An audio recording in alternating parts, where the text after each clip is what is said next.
प्रभु यीशु मसीह के मधुर और मीठे नाम में आप सबको आज का दिन बहुत मुबारक हो। आज जमाने में, आज दुनिया में हर तरफ चुनाव का माहौल है, इलेक्शन का माहौल दिखाई देता है। हर तरफ सियासी बातें होती रहती है, हर तरफ चुनाव की बातें होती रहती हैं, हर तरफ फैसले की बात होती रहती है।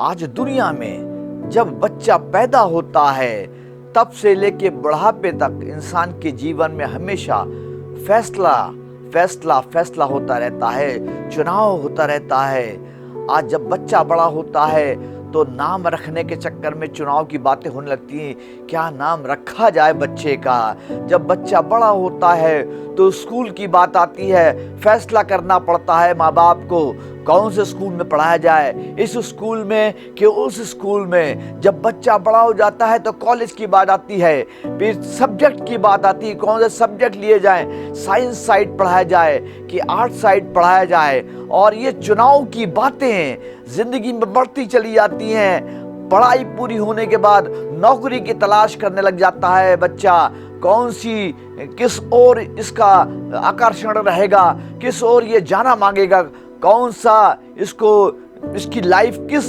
तरफ अच्छी रहेगी, वो माँ बाप चुनाव करते हैं, फैसला करते हैं। बच्चा भी वही कोर्स लेता है जिस तरह पे उसको चलना होता है। तो ये चुनाव की बात बचपन से लेके बुढ़ापे तक इंसान के जीवन में चलती रहती है। बड़ा हो जाता है, जब नौकरी लग जाती है तो उसके बाद एक बड़ा अहम फैसला आ जाता है कि भाई शादी करनी है, कैसी लड़की होनी चाहिए, कैसा घर होना चाहिए। बड़ा सोच समझदारी के साथ इंसान को फैसला लेना पड़ता है, चुनाव करना पड़ता है। अगर चुनाव बिगड़ जाता है इंसान का, चुनाव खराब हो जाता है इंसान का, तो इंसान को पछताना पड़ता है। और दुनिया के जीवन में भी जैसा होता है, फैसला होता है, वैसे ही हमारे धार्मिक चीजों में, हमारे मसीह जीवन में भी फैसले की बड़ी बातें हैं। बगैर फैसले के जीवन नहीं चलाया जा सकता है। जैसे दुनियावी तरीकों में फैसला बहुत जरूरी है, चुनाव बहुत जरूरी है, वैसे इंसान को धार्मिक काम में, धार्मिक चीज में चलने के लिए भी उसको फैसला की बहुत जरूरत है।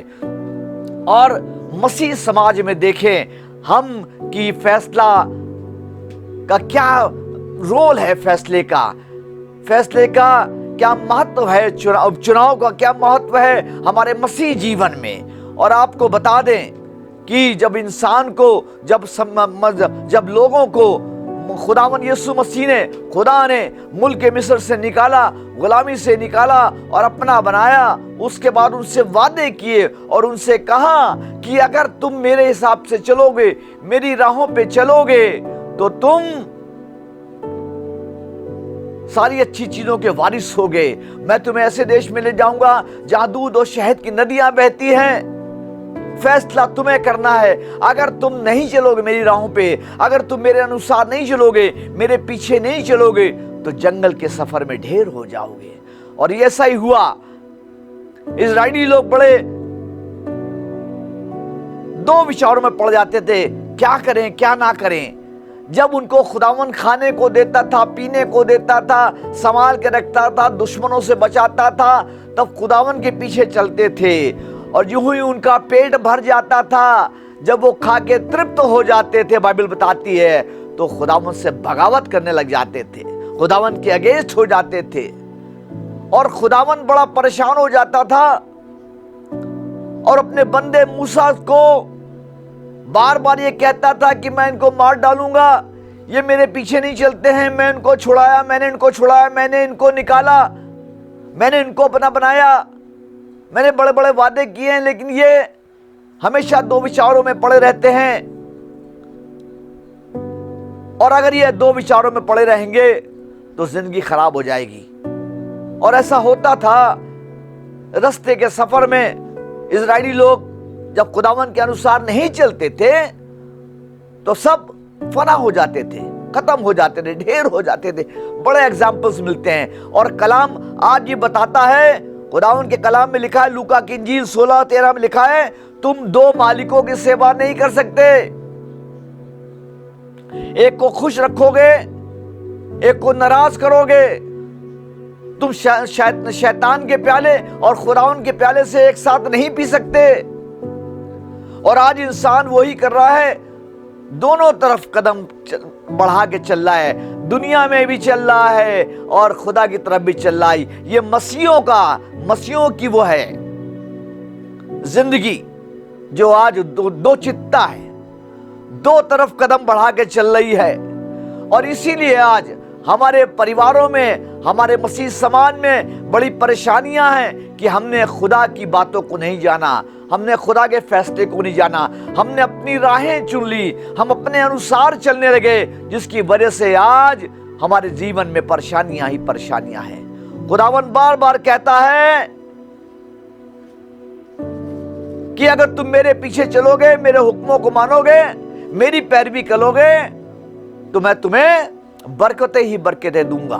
सब रखी है खुदा ने वहां पे हमारे लिए, उस पार सारी बरकतें रखी हुई हैं, लेकिन हमको उसके अनुसार चलना है, उसकी राहों पे चलना है, तभी हम उन बरकतों का मजा ले सकते हैं, तभी उनको हासिल कर सकते हैं। आज इंसान दो राहों पे चल रहा है, दो कश्तियों का सवार लिखा है, हमेशा डूब जाता है।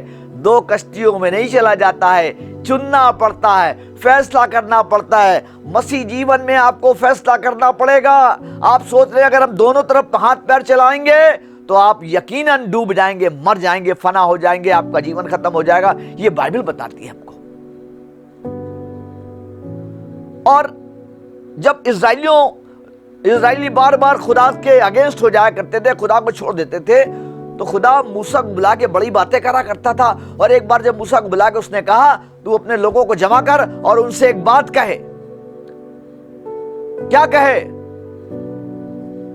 व्यवस्था विवरण की पुस्तक उसका 30 बाब 19 आयत, व्यवस्था विवरण 30 बाब 19 आयत में अगर हम पढ़ना शुरू करेंगे तो हमको मालूम होगा खुदावन कहता है मूसा के जरिए से, आज मैं तुमको आसमान जमीन को साक्षी बना के कुछ कहना चाहता हूं। जिंदगी और मौत, जीवन और मरण सब तुम्हारे सामने है, तुम इसको चुन लो, जो तुम्हारे दिल में आए चुन लो। जिंदगी भी तुम्हारे सामने है, मौत भी तुम्हारे सामने है, आशीषें भी तुम्हारे सामने है और श्राप भी तुम्हारे सामने है। फैसला करने के लिए खुद मूसा ने इजरायलियों को खड़ा कर दिया वादी में, फैसले की वादी में लेके खड़ा कर दिया कि चुनाव कर लो। अगर मसीह जीवन में चलना है तो मसीह के अनुसार चलना पड़ेगा।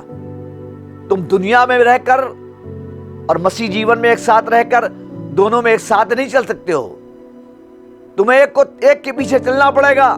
और आज फैसला कर लो किसको चुनोगे। और आगे लिखा है, उसमें लिखा है, तू जीवन ही को चुन ले कि तू जीता रहे और तेरे बाद तेरा वंश जीता रहे।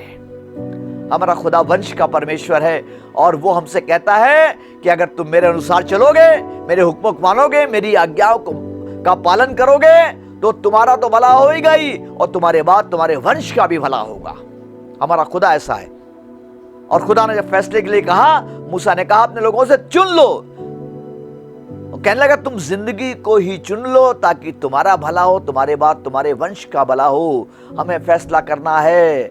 हम दो नावों में सवार नहीं हो सकते, हम दो मालिकों की सेवा नहीं कर सकते, हमें एक को चुनना होगा।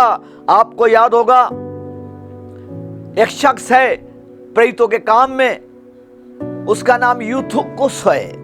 उसका जिक्र पाया जाता प्रेरितों के काम 20 बाब 7 आयत से लेकर 12 आयत तक। प्रेरितों के काम 20 बाब 7 आयत से लेकर 12 आयत तक। वो एक जवान है, बड़ी खुशी की बात है, जवान लड़का है। और एक दिन ये पौलुस रसूल की मीटिंग में आकर बैठ गया। पौलुस एक घर में ऊपरौती कोठरी पे अपना प्रचार कर रहे थे, बड़ी भीड़ जमा थी, जगह नहीं थी। और ये जवान आया। वैसे तो आजकल जवान लोग आते नहीं हैं खुदावन की इबादत में, खुदा के कलाम को सुनने के लिए, लेकिन ये जवान आया खुदावन के कलाम को सुनने के लिए। लेकिन क्या हुआ, लिखा है ये खिड़की पे जाके बैठ गया। इसने खिड़की को चुना।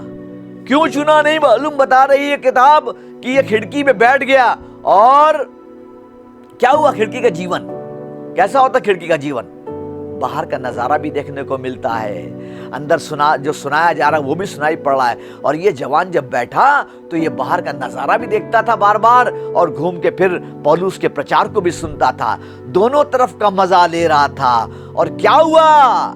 ठंडी ठंडी हवा चल रही थी, भीनी भीनी हवा चल रही थी, उसको अच्छा नजारा दिखाई पड़ता था और खुदा की बातें सुनाई पड़ रही थी। और ऐसा हुआ, झपकी आने लगी इसको, और क्या हुआ? अटारी से नीचे गिरा और मर गया। यही होता है हमारी जिंदगी में भी। हम जब दुनिया को भी देख के चलते हैं, खुदा को भी देखते हैं, तो हमारा अंजाम भी यही होता है, हम कहीं के नहीं रहते हैं। इसीलिए खुदावन बार बार कह रहा है, फैसला कर लो, चुन लो। जिंदगी और मौत तुम्हारे सामने है, जीवन और मरण तुम्हारे सामने है, आशीष और शाप तुम्हारे सामने है, चुन लो। और आज भी खुदा कह रहा है आपसे, आप चुनाव कर लीजिए, आपको क्या चुनना है। ये डुअल जिंदगी जो आज हम जी रहे हैं, ये हमारे लिए अच्छी नहीं है। हाँ, कुछ पल आपको अच्छा लगेगा, आपको अच्छा लगेगा कि खुदावन बड़ी आशीषें दे रहा हमको, बड़ी बरकतें हैं, गाड़ियां हैं, बंगला है, शादी है, बच्चे हैं, पैसा है, आपको लगेगा बड़ा अच्छा है। लेकिन ये जीवन आगे चल के आपको रोने वाला जीवन बना देगा। आप तो खुद जाएंगे ही, उसके साथ आपका वंश भी चला जाएगा। खुदावन हमारा वंश का परमेश्वर है, बड़े बड़े वादे उसने किए हमसे और हमारे वंश के लिए। तो हमको क्या करना है? हमको चुन लेना है। किसको हम चुन रहे हैं? खुदावन को चुन रहे हैं कि दुनिया को चुन रहे हैं? याकूब की पुस्तक उसका 4 बाब और 4 आयत में लिखा है, याकूब 4:4 में लिखा है, दुनिया से दोस्ती रखना, खुदावन से दुश्मनी रखना है।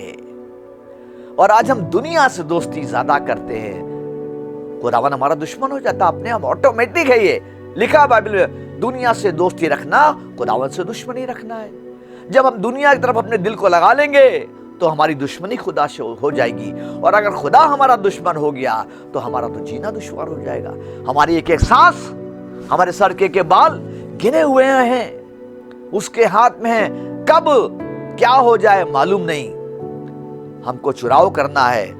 नीति वचन की पुस्तक में लिखा है 14 बाब 12 आयत, नीति वचन पुस्तक 14 उसकी 12 आयत में लिखा है, कैसी राह है जो इंसान को सीधी दिखाई पड़ती है, बहुत अच्छा लगता है, चौड़ी है रास्ता, बिल्कुल कोई प्रॉब्लम नहीं है जिंदगी में, अच्छी तरीके से गाड़ी चल रही है। लेकिन अचानक एक गड्ढा आ जाता है, थोड़ा सा एक ईंटे का टुकड़ा आ जाता है, नजर चूक जाती है और गाड़ी हमारी बेपटरी हो जाती है, गाड़ी हमारी पलट जाती है, एक्सीडेंट हो जाता है, तबाह हो जाते हैं। इसलिए लिखा है, ऐसी राह है जो इंसान को सीधी मालूम पड़ती है, लेकिन उसके अंत में मौत की राहें हैं और हम नहीं जान पाते। हम बढ़े चले जाते हैं उन राहों पे जो हमें अच्छी दिखाई पड़ती है, हमारी आंखों को अच्छी लगती है।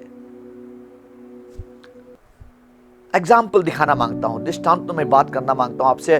पैदाइश की पुस्तक, उत्पत्ति की पुस्तक, उसका 3 बाब 6 आयत, यहां पे एक जिक्र है आदम और हवा का। खुदावन ने बाग में 2 फल लगाए थे, एक अच्छे बुरे का और नेकी और बदी का। लेकिन इंसान ने क्या चुन लिया? वो फल जिसको खुदावन ने मना किया था। और यहां पे वही जिक्र है, पैदाइश उत्पत्ति 3:6 में लिखा है, औरत ने जो देखा कि फल देखने में बड़ा अच्छा है, खाने में मन भाऊ है, अकल बख्शेगा, उसने अभी उस फल को देखा ही है दूर से और देख के ही उसका वो गुमान लगा रही है कि हमको अकल मिल जाएगी, हमारी आंखें खुल जाएंगी और खाने में बड़ा अच्छा होगा। उस फल ने उसके दिल और दिमाग को खराब कर दिया। वो दुश्मन के चाल में, शैतान के चाल में फंस गई और उसकी जिंदगी बर्बाद हो गई। वो खुदा की हुजूरी से निकाल दिए गए, दोनों लोग, आदम हवा दोनों निकाल दिए गए।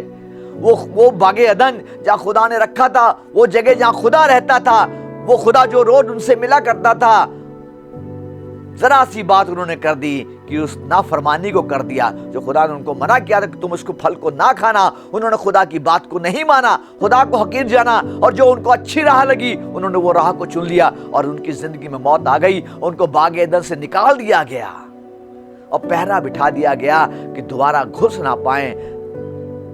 और आज हमारे साथ भी यही है कि हमको जो अच्छी चीज लगती है हम उसको चुन लेते हैं, और ऐसा होता आगे चल के वो राह हमारे लिए बड़ी हानिकारक हो जाती है, वहां मौत आ जाती है हमारे जीवन में, और फिर हम कुछ नहीं कर पाते, वापस नहीं लौट पाते। इसीलिए खुदा उनका कलाम कह रहा है, चुन लो, जिंदगी को चुन लो कि तुम और तुम्हारा वंश हमेशा जीता रहे।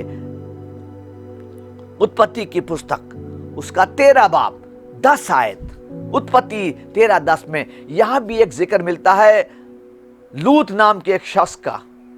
आपको याद होगा खुदावंद ने अब्राहम को बुलाया और उससे कहा, मैं तुम्हें एक ऐसे देश में ले जाना चाहता हूं जो मैंने तुम्हारे लिए रखा है।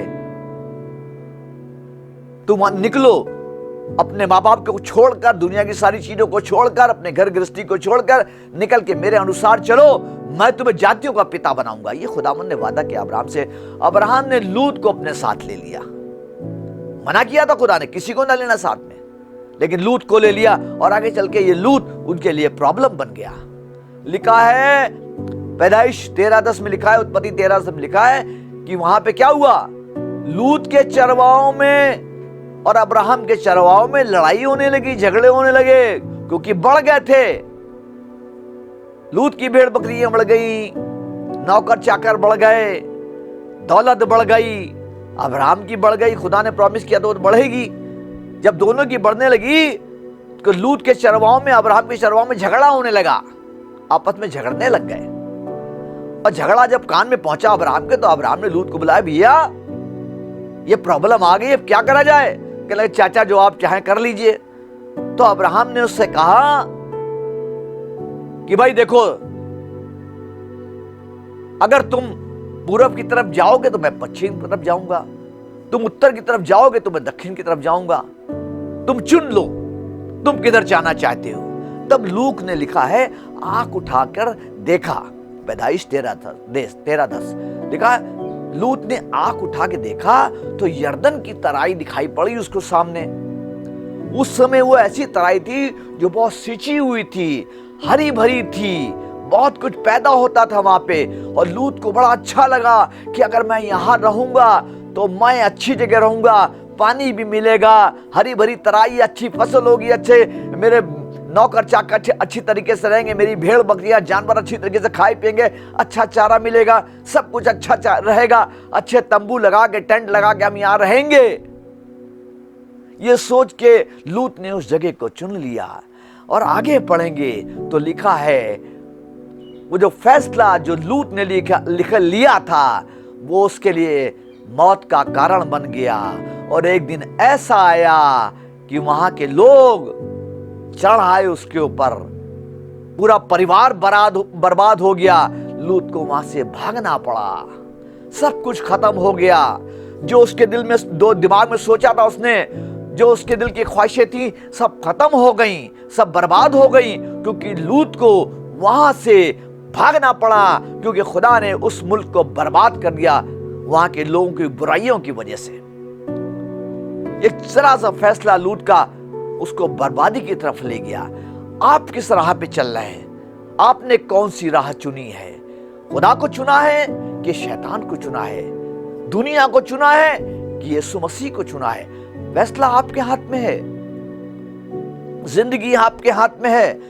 एक बार यीशु मसीह के चेले, यीशु मसीह ने उनसे बहुत सी ऐसी बातें कह दी, तो बहुत से चेले उसके पास से चले गए, जाने लगे। यीशु मसीह ने अपने चेलों से कहा, पतरस से भी कहा, पतरस जाओ भैया, सब जा रहे, तुम भी जाओ। तो पतरस क्या कहने लगा, लिखा है मालूम है, हे प्रभु तुझे छोड़ के हम कहां जाएं? जिंदगी की बातें तो तेरे पास है खुदा बाप, जिंदगी तो तेरे पास है, तू ही तो जिंदगी, हम तुझे छोड़ के कहां जाएं? राह भी तू है, हक भी तू है, जिंदगी भी तू है। हम जिंदगी को छोड़ के कहाँ जाएंगे? हम दुनिया में जाएंगे तो मौत मिलेगी। पतरस ने कितना बढ़िया जवाब दिया। और आप क्या कर रहे हैं आज? आप तो खुदावंद यीशु मसीह को छोड़ के दुनिया में अपने हाथ पैर मार रहे हैं, अपने बच्चों को पढ़ाने में लगे हैं, घर बनाने में लगे हैं, अच्छी बीवी करने में लगे हैं, अच्छी नौकरी करने में लगे हैं, पैसा कमाने में लगे हैं। आप तो दुनिया की राहों पे चल रहे हैं। आपको नहीं मालूम एक दिन ऐसा आएगा, ये सब खत्म हो जाएगा, बर्बाद हो जाएगा, हम कहीं के नहीं रहेंगे, है ना। एक बार ऐसा ही फैसला यीशु मसीह के समय में भी हुआ। ऐसा ही फैसला यीशु मसीह के समय में भी आया। ऐसा मंजर आया जब लोगों के सामने चुनाव की बड़ी दरकार हो गई, फैसले की घड़ी आ गई लोगों के लिए। आपको याद होगा कि यीशु मसीह जब यरूशलेम में दाखिल हो रहे थे, एक बड़ी भीड़, यीशु मसीह मौजज़े किया करते थे, बड़े बड़े काम किया करते थे, बड़ी भीड़ उनके पीछे चला करती थी, बहुत से फॉलोवर्स उनके हो गए थे, बहुत से पीछे चलने वाले हो गए थे। आपको याद होगा जब वो यरूशलेम की तरफ जा रहे थे तो एक बड़ी भीड़ उनके पीछे चलने लगी, और लिखा है वो होसन्ना के नारे मार रही थी, राह में कपड़े बिछा रही थी, खजूर की डालियां बिछा रही थी, और वो ये सोच रही थी कि हमारा राजा है, ये हमें रोमी सल्तनत से आजादी दिलवाएगा। ये सोच के वो चिल्ला रहे थे और उससे गुहार कर रहे थे, हे दाऊद की संतान, हम पर रहम कर, ए हमारे राजा।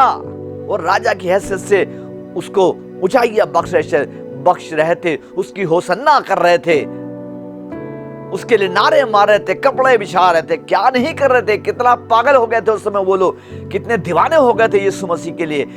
लेकिन जब फैसले की बात आई, जब खुदावंद यीशु मसीह को सामने खड़ा कर दिया और चुनने के लिए कह दिया गया कि तुम चुन लो, किसको चुनोगे? सामने तुम्हारा यीशु मसीह खड़ा है और दूसरी तरफ बरअब्बा खड़ा है ना। ये फैसले की घड़ी आ गई थी। जब यीशु मसीह को क्रूस पे चढ़ाने की बात हो रही थी तो ये फैसला लिया गया, लाके खड़ा कर दिया गया यीशु मसीह को, और एक तरफ बरअब्बा को खड़ा कर दिया गया और उनसे कहा गया चुन लो, किसको चुनोगे? और उस समय वो भीड़ जो कुछ देर पहले होसन्ना के नारे मार रही थी, राहों में कपड़े बिछा रही थी और उसको ऊंचाइयां बख्श रही थी, राजा न करके उसका स्वागत कर रही थी, वही भीड़ चूक गई चुनाव करने से, फैसला करने से चूक गई उस दिन वो, और उन्होंने दुनिया को चुन लिया, बरअब्बा को चुन लिया और जिंदगी को छोड़ दिया, उस यीशु को छोड़ दिया जिसको जो दावा करता है जिंदगी मैं हूं, अनंत जीवन मैं हूं, उसको छोड़ दिया। उस दिन भीड़ चूक गई और आज तक वही हो रहा है। इंसान, हमारा मसीह समाज गलत फैसला ले लेता है, गलत राहों पे चलता है और बर्बाद हो जाता है।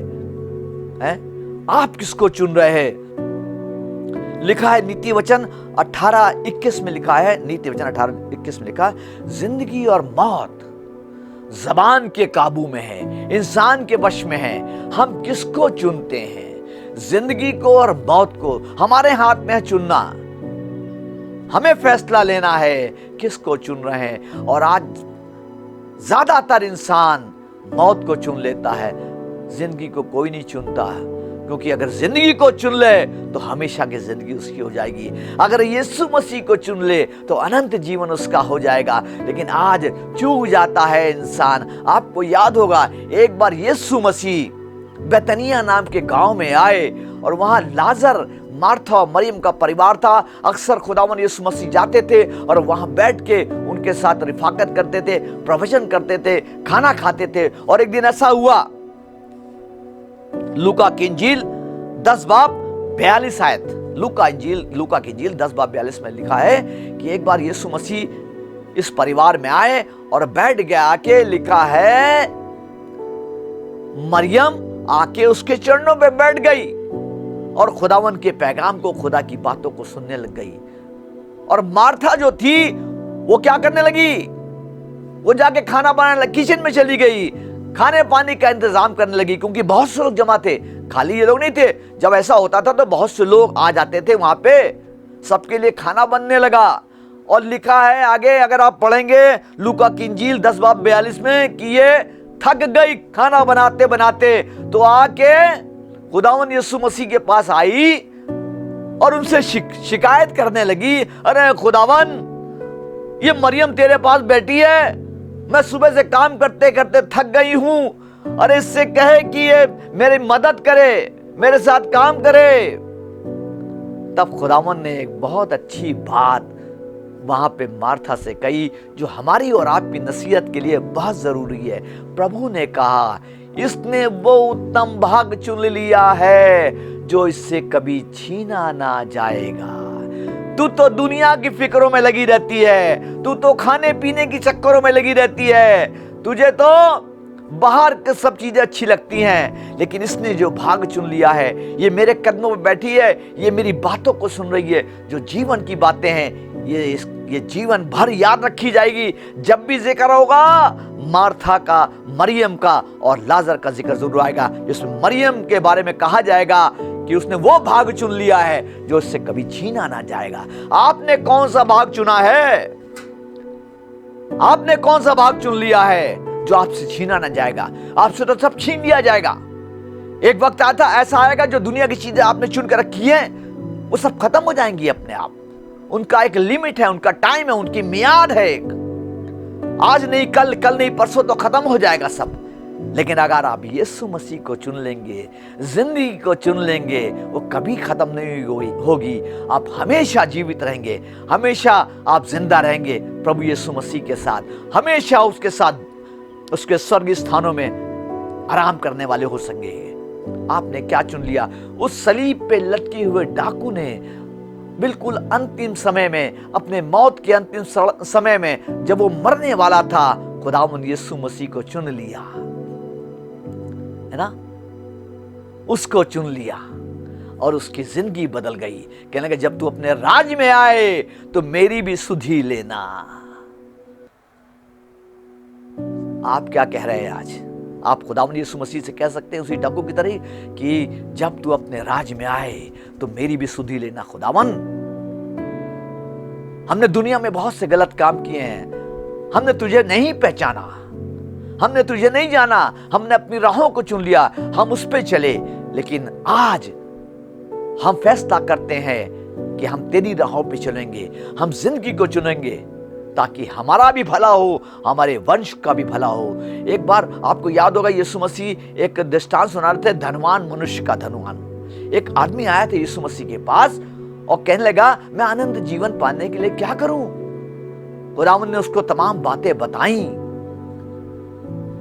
वो कहने लगा, इनको मैं बचपन से मानता आया हूं। तो खुदावंद यीशु मसीह कहने लगे उससे, तुझ में एक भाट की घटी है, तू बहुत अमीर है, जा अपना माल गरीबों को बांट दे, तुझे स्वर्ग में बड़ा धन मिलेगा, अनंत जीवन का वारिस हो जाएगा। और ये धनवान मनुष्य, धनवान जवान चूक गया, अनंत जीवन से वंचित हो गया, क्योंकि खुदावंद ने उसको वो राह बता दी जो अनंत जीवन की तरफ जाती थी, जो जिंदगी की तरफ जाती थी, जो स्वर्ग लोक की तरफ जाती थी।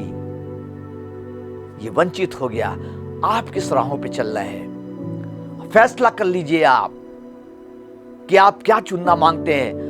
मूसा ने तो लाके खड़ा कर दिया इस्राएलियों को वादी में, चुनाव कर लो, जिंदगी और मौत तुम्हारे सामने है, आशीष और श्राप तुम्हारे सामने है, चुन लो किसको चुनना है।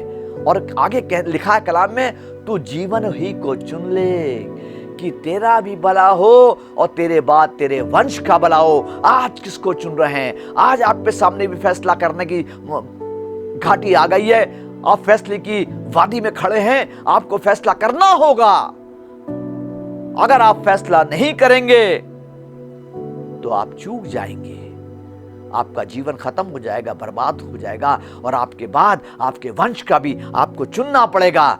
तू जिंदगी को ही चुन ले कि तेरा भला हो और तेरे बाद तेरे वंश का भला हो। चुनाव बहुत जरूरी है, बगैर चुनाव के हमारा मसीह धर्म अधूरा है। खुदावंद यीशु मसीह बार बार कहते हैं तुम्हें चुनना होगा। और आज आपको इस कलाम के जरिए से जो बातें मैंने बताई हैं, आपको गौर करना अपने जीवन पे और आपको चुनना होगा। प्रभु आपको इस वचन से बहुत आशीष दे।